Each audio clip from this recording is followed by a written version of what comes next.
The galaxy had been peaceful for over 200 years. The Great Wars were history. Trade ships moved freely between star systems. Different alien races worked together, shared knowledge, and built a better future for everyone. Ambassador stood on the bridge of the flagship Serenity. His blue skin glowed softly as his mind touched the thoughts of his crew. They were telepaths. They could speak without words and feel each other's emotions. It made them excellent diplomats and peacekeepers. "Sir, we are getting strange readings from the outer rim," reported Navigation Officer. Her mental voice carried worry that spread through the bridge crew like ripples in water. Move to the sensor station. The holographic display showed something impossible. Hundreds of ships were moving toward the galaxy's center, but these were not normal ships.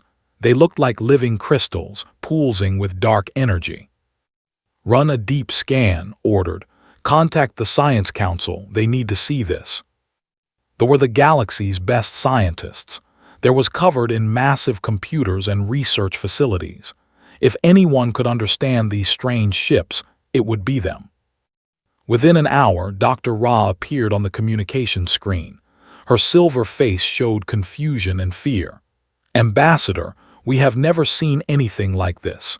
These ships are made of some kind of living crystal. They seem to be connected somehow, like parts of one giant mind." "Are they a threat?" asked, though he already knew the answer. His telepathic abilities could sense something cold and hungry from the direction of those ships. "The first contact team we sent to meet them. They are gone. The entire ship just vanished. Then we detected massive energy readings from that area. A whole star system went dark." Felt ice in his blood. A star system gone dark meant billions of lives lost. "Contact the War Council immediately." The were warriors. Their red-scaled bodies were built for fighting. They had the strongest military in the galaxy. If these crystal ships were hostile, the fleet would stop them. General appeared on screen an hour later. His face looked grim. "Ambassador, my scouts report the same thing. These invaders consume everything. They do not just destroy worlds, they eat them, turn them into more ships, more crystals, more of themselves." "How fast are they moving?" asked. "Too fast. They hit the colonies 3 days ago. 40 billion souls gone.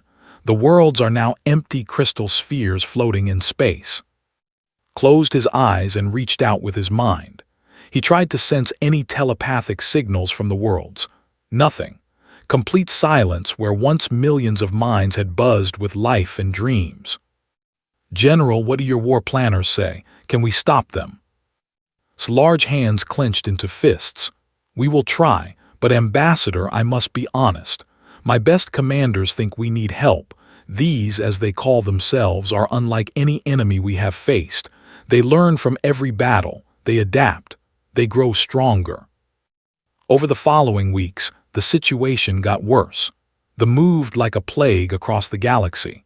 Every world they touched became part of their growing network. Military fleets attacked them and were absorbed.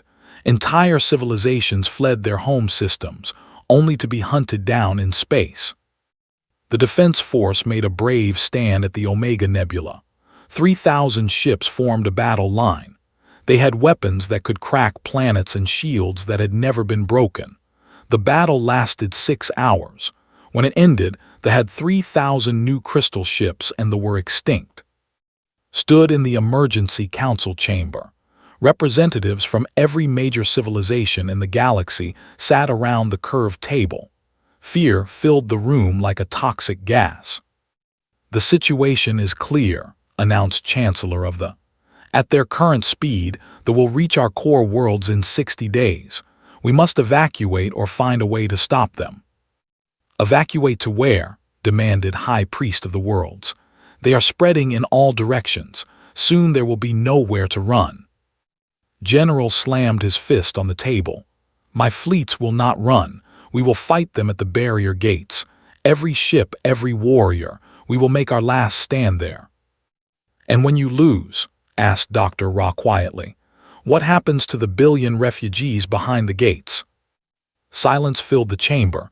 everyone knew the answer. Stood up slowly. His telepathic abilities let him feel the despair in every mind around the table, but beneath that despair he sensed something else. A tiny spark of hope that maybe, somewhere in the galaxy, help existed. "There is one option we have not tried," he said. "We send out a general distress call, not just to our allies but to everyone, every frequency, every signal type. Maybe there are civilizations we do not know about. Maybe someone out there can help us." "You want to contact primitives?" asked Chancellor. "Barbaric species that have not even invented faster-than-light travel. What could they do against the—" "I do not know," admitted. "But what choice do we have? We have tried science, military force, and diplomacy. Nothing works. Maybe we need something different, something unexpected." The vote was close, but the council agreed. Personally recorded the message that would be broadcast across the galaxy on every known frequency. "This is Ambassador of the Galactic Confederation. Our civilization faces extinction from an enemy called the— They consume worlds and turn them into weapons. Our armies cannot stop them. Our science cannot understand them. If any species receives this message and has the power to help, please respond. Time is running out for all life in this galaxy." The message went out into space, traveling at the speed of light toward distant stars. Most would reach empty space or dead worlds. Some would reach primitive civilizations that could barely leave their home planets. But in the darkness of the outer spiral, something heard the call. Something that had been hiding in the shadows for a very long time. Something dangerous. Captain Sarah was drinking her third cup of coffee when the universe changed forever. She sat in the Luna Station control room, watching the same empty space she had monitored for 5 years. Earth's moon base was quiet, hidden, and supposedly secret from the rest of the galaxy. "Captain, I'm picking up something strange," called out Lieutenant Davis from the communications station. His young face looked confused as he stared at his screens. "It's not coming from Earth or any of our ships. This is alien." Sarah set down her coffee and walked over. The message was broadcasting on multiple frequencies at once. The computer was already working to translate it, using the language databases Earth had built over decades of secretly listening to galactic communications. "Play it," Sarah ordered. The translated voice filled the control room. It spoke of invasion, extinction, and desperate hope. Sarah's blood went cold as she listened to the plea for help from Ambassador. "Sir, what do we do?" asked Davis. Sarah stared at the message details on the screen. For 73 years, humanity had followed the silence protocol. No transmissions out, no contact with alien civilizations. Earth was officially a dead world in the galactic databases, marked as extreme biohazard and avoided by all space-faring species. "Get me Director on secure channel," Sarah said. "Priority Alpha." 20 minutes later, Director's face appeared on the secure video link from Earth. The head of the Terran Defense Initiative looked tired. She always looked tired since taking the job of keeping humanity hidden. "Sarah, this better be important. I was in meetings with the Global Council about the new stealth ship designs." "Director, we have a situation." Sarah played the alien message. His face went pale. She was quiet for a long moment, thinking. Finally, she spoke. "How long since we received this?" 43 minutes, sir." "And how long before the next scheduled check-in from Luna Station?" 6 hours. Nodded. "Do not respond. Do not acknowledge. I'm calling an emergency session of the Strategic Command. Can you get to Earth in 4 hours?" "Yes, sir." "Do it, and Sarah, bring all the technical data on this transmission, everything." 4 hours later, Sarah stood in a room she had only seen in classified photos. The Strategic Command Center was buried 3 kilometers under the Swiss Alps. The most powerful people on Earth sat around a circular table, their faces lit by holographic displays. Admiral commanded Earth's secret space fleet. The Shadow Fleet, as they called it, consisted of 47 ships designed to be invisible to alien sensors. Each ship was painted black and built to absorb electromagnetic radiation. General Wei ran Earth's ground forces. Her soldiers trained in conditions that would kill most aliens. They practiced fighting in poison gas, extreme radiation, and crushing gravity that would flatten normal humans. Doctor was Earth's leading expert on alien biology. She had studied every species in the galaxy using secretly obtained data. Her research had led to humanity's greatest fear. They were monsters compared to the rest of galactic civilization. The message confirms our worst predictions, Doctor began. She activated a holographic display showing the galactic map. This invasion is real. Based on the timeline, they will consume the entire galaxy within 2 years, including Earth. What about the silence protocol? Asked Admiral. We've stayed hidden for over 70 years. Why reveal ourselves now? Because hiding won't work anymore, General answered. If these crystal beings consume everything, there will be nowhere to hide. They will eventually reach Earth. Doctor stood up and walked to the center of the room. There's something else we need to discuss, something we have avoided talking about for decades. She pressed a button. The holographic display showed biological data from dozens of alien species. Heart rates, muscle density, bone strength, reaction times. All the numbers were far below human averages.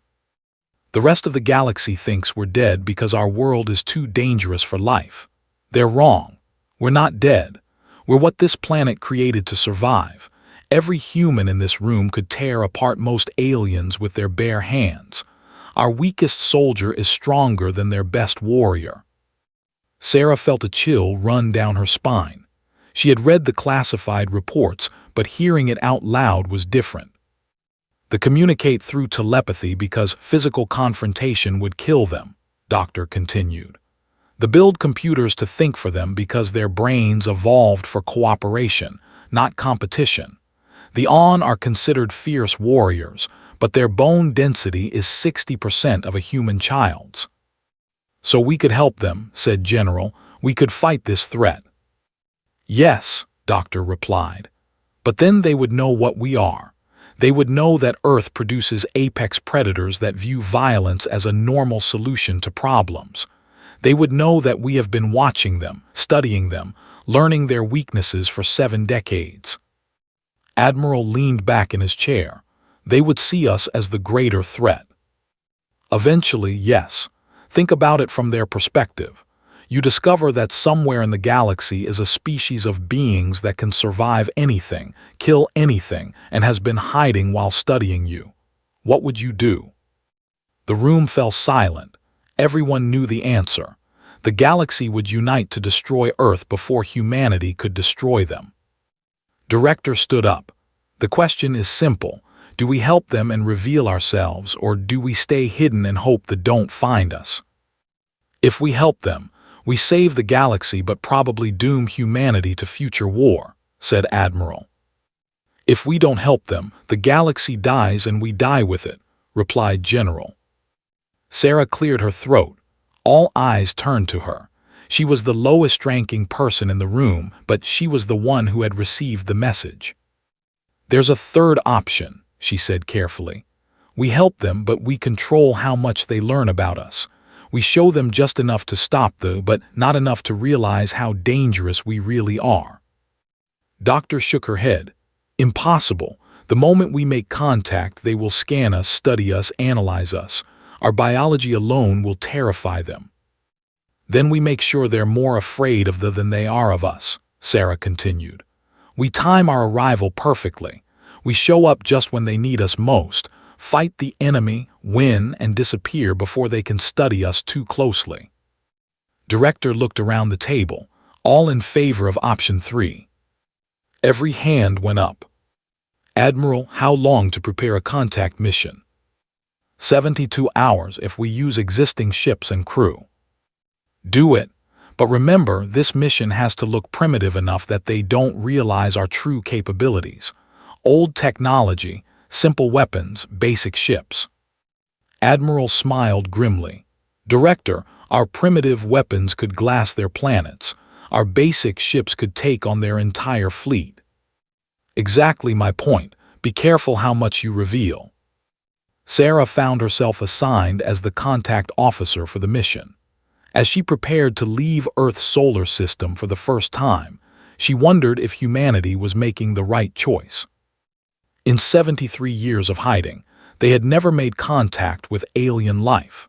Now they were about to reveal themselves to save a galaxy that would probably want to destroy them.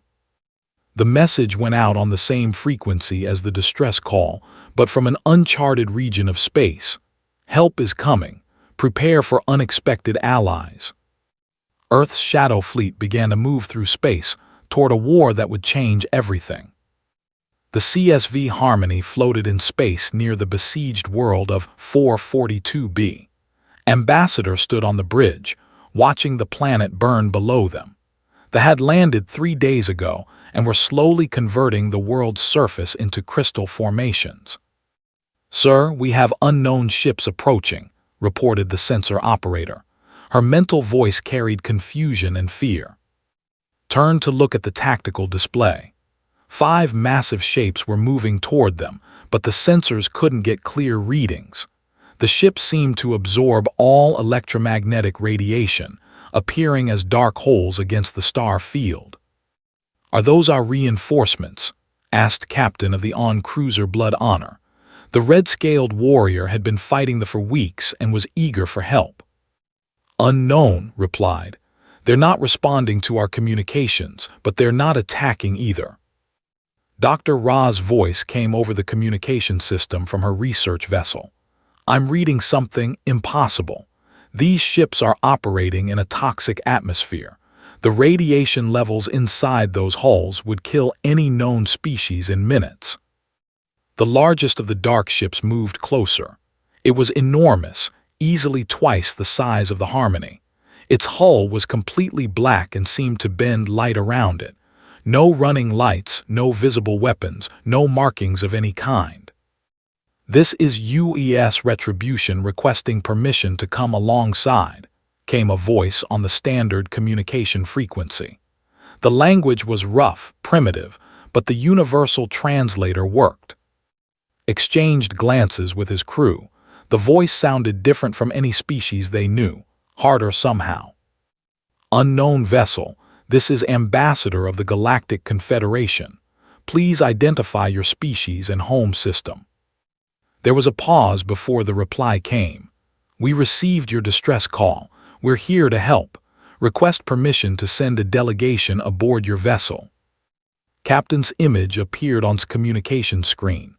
"Ambassador, my sensors show their ship's internal atmosphere is poisonous to most life forms. How can they survive in there?" "Let's find out," decided. "Unknown vessel, permission granted. Docking Bay 3 is cleared for your arrival." 20 minutes later, waited in Docking Bay 3 with a full diplomatic team. Medical staff stood ready with emergency equipment in case the aliens needed life support assistance. The alien shuttle was small and angular, painted the same light-absorbing black as their ship. It landed without any of the usual communication or guidance signals. The engines made no sound that their sensors could detect. A door opened on the shuttle's side. 3 figures stepped out. Telepathic abilities immediately recoiled in shock. These beings' minds were shielded somehow, but he could sense something predatory underneath, something focused and dangerous. The aliens wore full environmental suits but could see their general shape. They walked upright on 2 legs like many species, but their movement was different. They moved like hunters. Every step was controlled, balanced, ready to react to threat. The leader stepped forward and removed their helmet. Doctor, the chief medical officer, made a choking sound and backed away. The alien's face was covered in bare skin with no protective scales or fur. Its eyes were forward-facing like a predator's, and its mouth showed flat teeth designed for both cutting and crushing. "I'm Commander, Terran Defense Force," the being said. Its voice was deeper than expected, and it spoke without any of the usual politeness protocols. "I am Ambassador. Welcome aboard the Harmony. We are grateful for your response to our call for help." Commander nodded once. "We need to see your tactical data on these. Ship layout, weapons, weaknesses, everything you've learned." Was surprised by the directness but led the group to the briefing room. As they walked, he noticed how the Terrans moved. Their steps were heavier than seemed necessary, and they constantly looked around, evaluating their surroundings.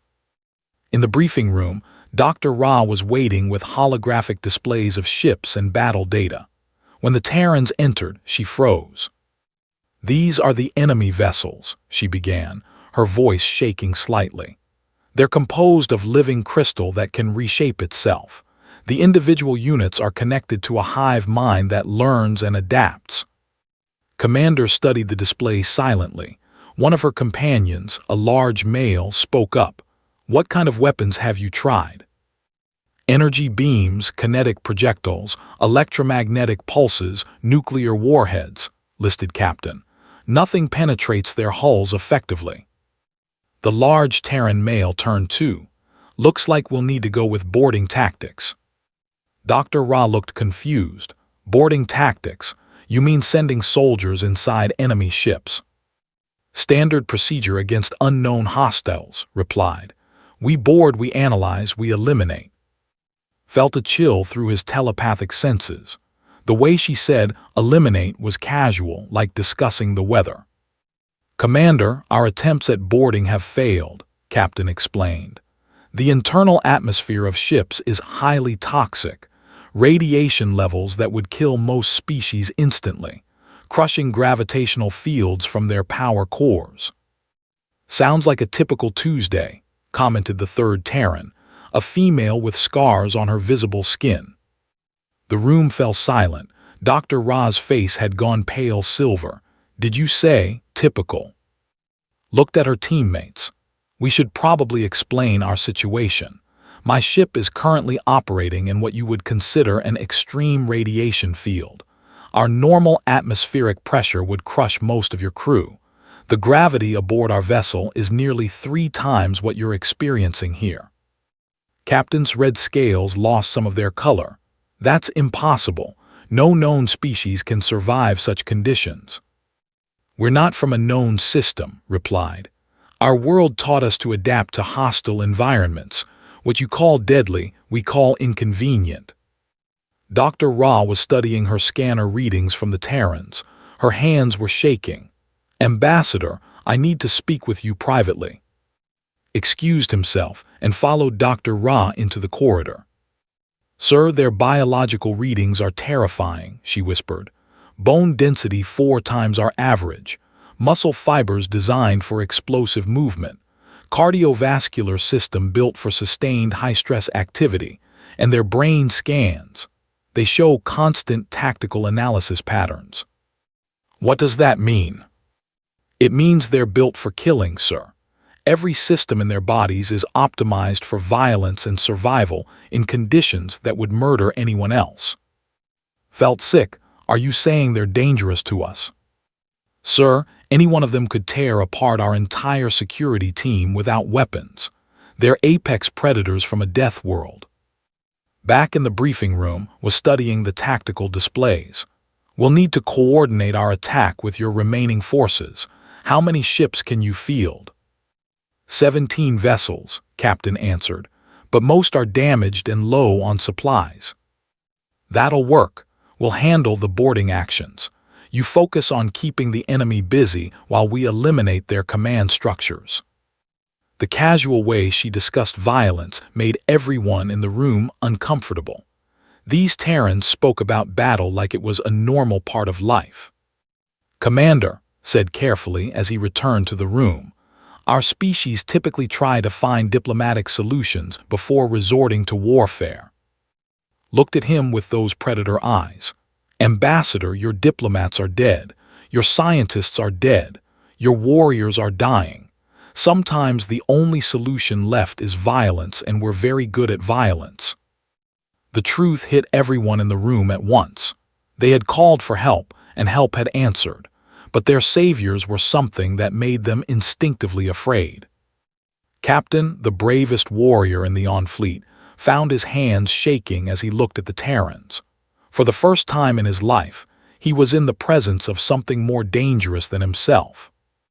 "When do we begin the attack?" he asked, his voice carefully controlled. Smiled, showing those flat teeth again. "We begin in 6 hours. Try to keep up." As the Terrans left to return to their ship, the aliens in the room remained silent for a long time. They had asked for help against monsters, and monsters had answered. The question now was what would happen when they were gone. Sergeant Jackson Torres checked his weapon one final time as the drop pod prepared for launch. Around him, Alpha Squad made their own preparations. The pod was designed to crash through enemy defenses and deliver soldiers directly to their target. 30 seconds to drop, announced the pilot over the communication system. Target is the command ship. Radiation levels are off the charts. Gravity is crushing. Atmosphere is pure poison. "Sounds like home," muttered Corporal Maria Santos as she secured her demolition charges. Torres smiled inside his helmet. His squad had trained on Europa, where the radiation would cook an unprotected human in seconds. They had practiced combat in the sulfur storms of Venus and the crushing gravity of Jupiter's moons. The ship might be hostile to most life, but humans weren't most life. "Launch in 3, 2, 1. The pod shot out of the UES Retribution like a bullet. Through the small window, Torres could see the ship growing larger. It looked like a massive crystal spider with too many legs, pulsing with dark energy. Behind them, 17 Galactic Confederation ships began their attack run. Their weapons fired streams of energy that splashed harmlessly against the hull. It was a distraction, keeping the enemy busy while the real attack began. "Contact in 5 seconds, called the pilot. The pod hit the ship and punched straight through the crystalline hull. Torres felt the impact through his entire body, but his powered armor absorbed most of the shock. Around him, his squad prepared to move. The pod doors exploded outward. Immediately, Torres' suit alarms began screaming. Radiation levels that would kill most beings instantly. Atmospheric pressure that would crush a normal human. Toxic gases that would dissolve organic tissue. Environmental conditions confirmed, Torres reported to his squad. Standard Tuesday protocols in effect. They moved out of the pod and into the ship. The interior was a maze of crystal corridors that pulsed with their own light. The floor felt strange under their boots, like walking on something that was alive. "Movement ahead," reported Private, the squad's scout. His enhanced sensors could detect the crystalline beings even through the interference. The first warrior came around the corner and stopped. It was 3 meters tall and looked like a walking crystal formation with too many joints. For a moment, it seemed confused by what it was seeing. Torres understood why. They had absorbed hundreds of species, learning about their biology and tactics, but they had never encountered anything like humans. The crystal being raised what looked like an energy weapon. Torres was faster. His rifle fired explosive rounds that shattered crystal formations on impact. The warrior exploded into 1,000 pieces. "Target eliminated," Torres reported. "These things are tougher than most enemies, but nothing we can't handle." The squad moved deeper into the ship. More warriors appeared, but they seemed unprepared for the humans' tactics. Where other species fought in formation with careful planning, the humans adapted instantly to each situation.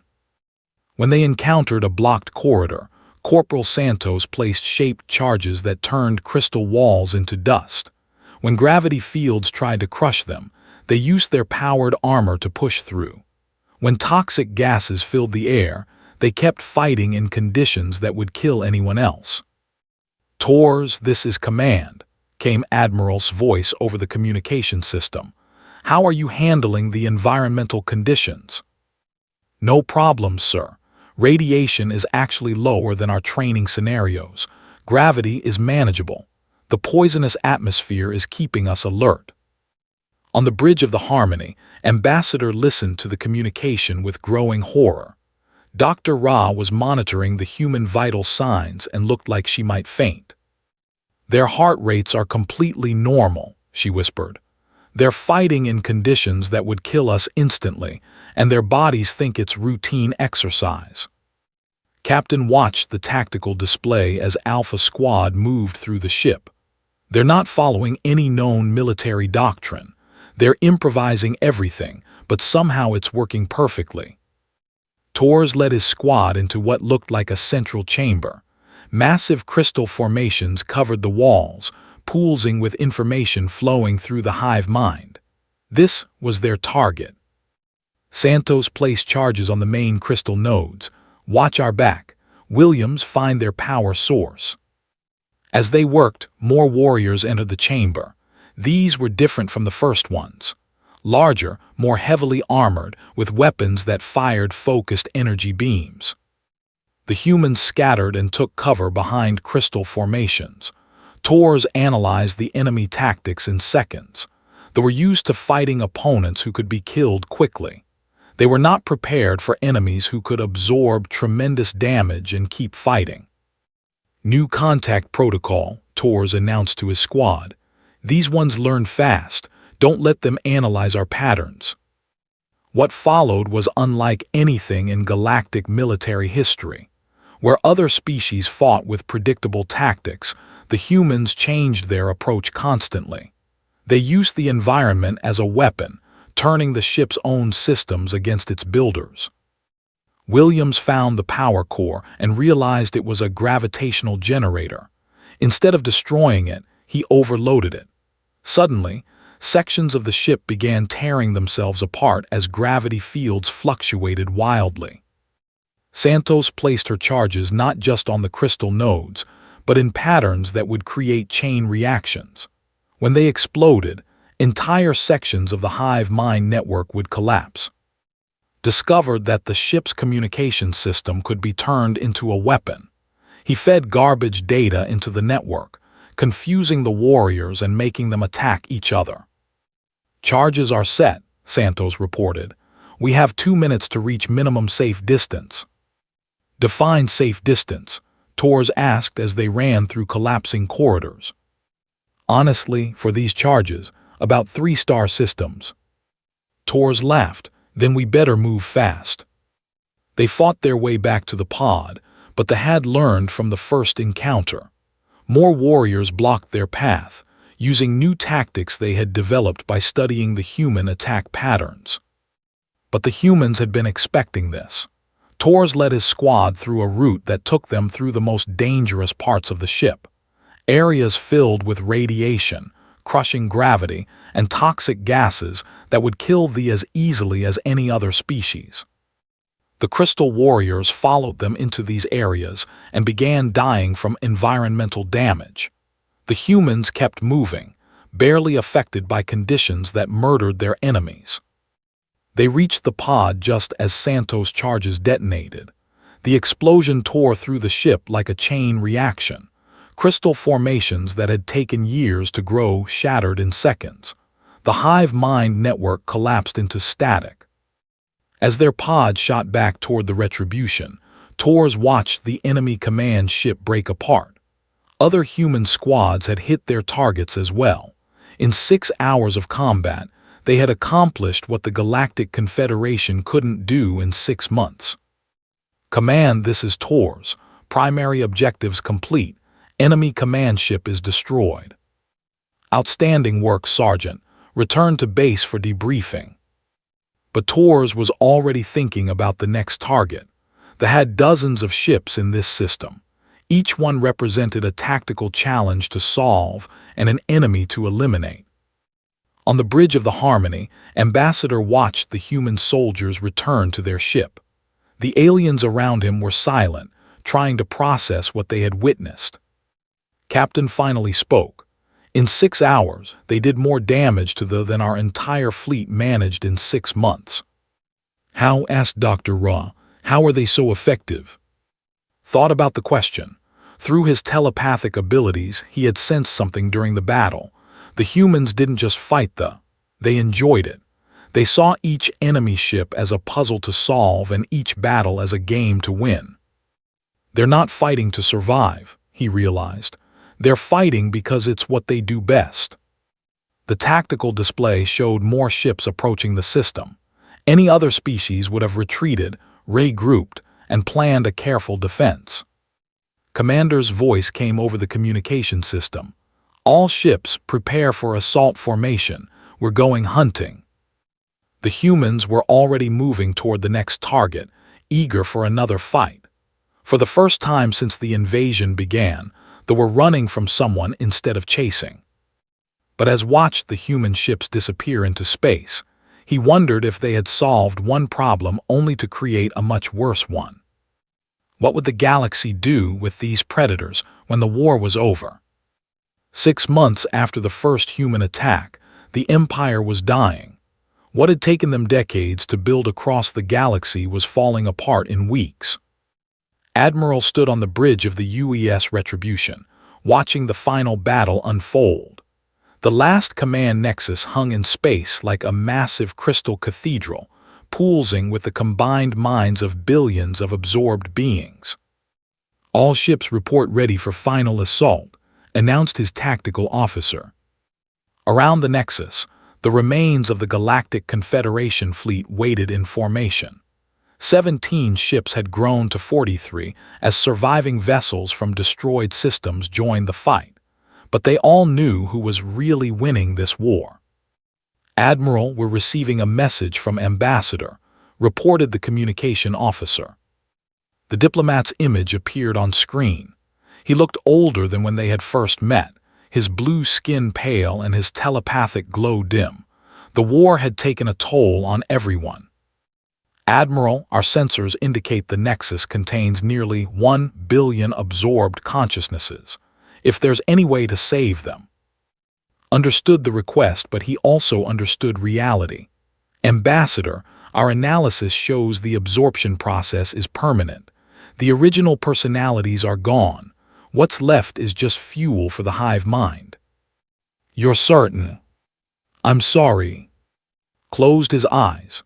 Through his telepathic abilities, he could sense the vast network of minds inside the crystal structure. They were all screaming in perfect unison, trapped in a nightmare of shared consciousness. Do what you must, he whispered. Turn to his crew.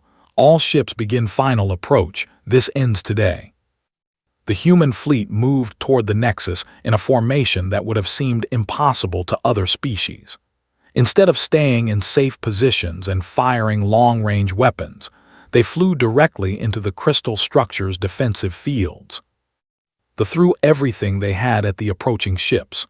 Energy beams that could melt planets, gravitational weapons that crushed normal matter into dust, reality distortion fields that turned physics into suggestions. The human ships flew through it all. Their hulls were designed to absorb energy attacks. Their crews trained in conditions that made gravitational weapons feel like mild turbulence. They had survived the birth system of a species that treated black holes as training obstacles. Admiral, we're in range for boarding actions, reported Captain Foster from the assault ship Nemesis. Begin deployment. All Marines, remember your training.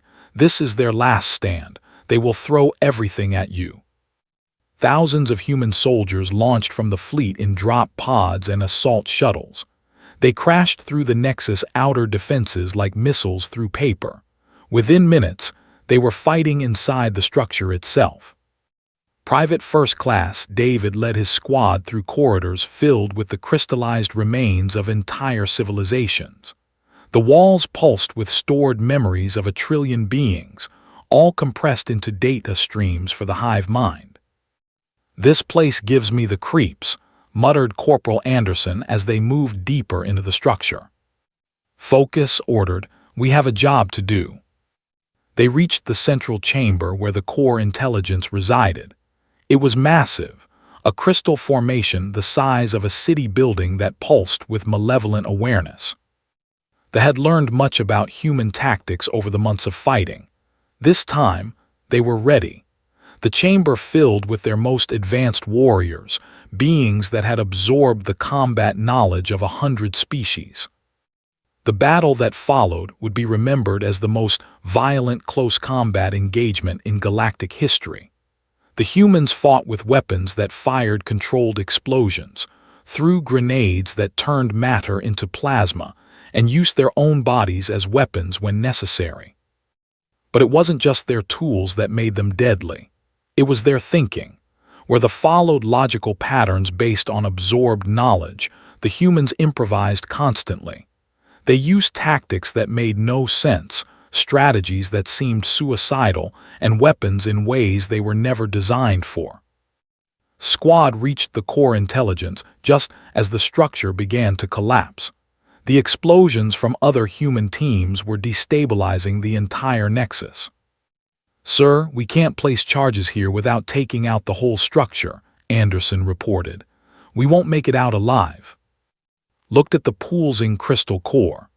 Inside it, he could see the shadows of billions of minds, all trapped and screaming. This was what was left of entire civilizations, reduced to raw data for a hive mind that consumed everything. "Then we don't make it out," he decided. "Set the charges for immediate detonation." "Sir, that's suicide." "That's the job." Activated his emergency transmitter. "All teams, this is Alpha Core Team. We have located the primary intelligence, setting charges for immediate detonation. It's been an honor." Admiral received the message on his bridge. He looked around at his crew, all of whom had heard the transmission. "Sir, we could extract them," suggested his tactical officer. "No time, they know it. They made their choice." The explosion whence charges detonated was visible across the entire star system. The crystal nexus collapsed into itself, taking the last remnants of the Empire with it. A billion screaming minds finally found silence. In the aftermath, the surviving ships of both fleets floated in space surrounded by crystal debris. The war was over. The galaxy was saved. But nobody was celebrating. 3 days later, the leaders of the Galactic Confederation met aboard the Harmony for what they called a peace conference. Ambassador led the meeting, but everyone knew the real power now belonged to Admiral and the humans. "The immediate threat is eliminated," began. "The Empire is extinct. However, we now face questions about the future." Dr. Ra activated a holographic display showing casualty reports. In 6 months of fighting, human forces lost approximately 2,000 soldiers. In the same period, Confederation forces lost 47 million personnel. The numbers hung in the air like an accusation. General Wei, representing Earth's ground forces, spoke calmly. "Our soldiers knew the risks. They volunteered for this mission." "That's not the point," Captain said quietly. "The On Warrior had lost most of his fleet in the war. The point is that you could have ended this war on the first day. You have the power to eliminate any threat in the galaxy." "Yes," Admiral admitted, "we do." The room fell silent. Everyone understood what that meant. Doctor activated another display, this one showing biological comparisons between humans and other galactic species. The differences were stark and terrifying. "This is why we stayed hidden," she explained. "We are not compatible with galactic civilization. Our evolution on Earth made us into something that other species cannot coexist with peacefully." "What are you saying?" asked. "We're saying we're leaving," answered. "The war is over. The threat is eliminated. We're going back into the shadows where we belong." Chancellor of the leaned forward. "What guarantee do we have that you won't become a threat yourselves?" Doctor smiled sadly. "The same guarantee we've given for the past 70 years, our choice to remain hidden. We could have conquered the galaxy decades ago. Instead, we chose to stay on our world and leave you alone." "And if another threat like the emerges?" asked General. "Then you call for help and we will answer," replied. but only for extinction-level threats. We will not interfere in normal galactic politics or conflicts." Ambassador felt a strange mix of relief and sadness through his telepathic abilities. The galaxy was safe, but it would never be the same. Now they all knew that somewhere in the darkness, something watched and waited, something that could save them or destroy them with equal ease. "We need formal agreements," said finally, "treaties that establish boundaries and protocols."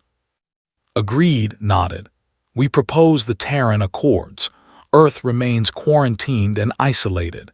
No contact except in cases of galactic emergency. No trade, no diplomacy, no cultural exchange." "And you'll honor this agreement?" asked Captain. "We've been honoring it for 70 years, Wei replied, "long before you knew we existed." The negotiations took 3 days to complete. In the end, the Terran Accords established Earth as a protected zone that no galactic ship could approach. In exchange, humanity agreed to remain isolated except when faced with threats that could destroy entire civilizations. As the human fleet prepared to leave, Ambassador requested a final meeting with Admiral. "I have to ask," said, "your species is clearly capable of ruling the galaxy. Why don't you?" Looked out at the stars through the viewport. "Because we understand what we are, Ambassador. We're apex predators from a world that kills everything soft. If we ruled the galaxy, we would eventually destroy it. Not from malice, but because it's our nature to see every problem as something to be defeated." "But you saved us." "Yes, because the alternative was watching everything die. But now that you're safe, we go back to our corner of the galaxy and let you build your peaceful civilization." Paused, then continued. "There's something else you should know. Earth isn't the only in the galaxy. There are others. Most of their dominant species went extinct before achieving space flight, but a few survived." Felt a chill. "Are you saying there are more species like humans?" "Maybe. We haven't found them yet, but the galaxy is large. If you ever encounter another species, remember what you learned from us. Approach them carefully, respect their power, and hope they choose to be as merciful as we have been." The human fleet departed the next day, disappearing into space as silently as they had arrived. Within weeks, their ships vanished from all sensor networks as if they had never existed. The galaxy began to rebuild. The threat was gone, but the memory of their saviors remained. Children were told stories of the who came from the shadows to save them. Scientists studied the few pieces of human technology left behind, trying to understand beings who treated impossibility as routine. And in the darkness between stars, the Shadow Fleet resumed its eternal watch. Earth remained hidden, protected, and ready to answer the call if the galaxy ever faced extinction again. Ambassador often stood on his ship's bridge and looked toward the outer spiral where he knew Earth waited in silence. Sometimes he wondered if calling for help had been the right choice. The galaxy was saved, but they all slept a little less peacefully knowing what lived in the darkness. The price of salvation was the knowledge that somewhere out there, monsters watched over them with protective, predatory eyes. And perhaps thought that was exactly what the universe needed.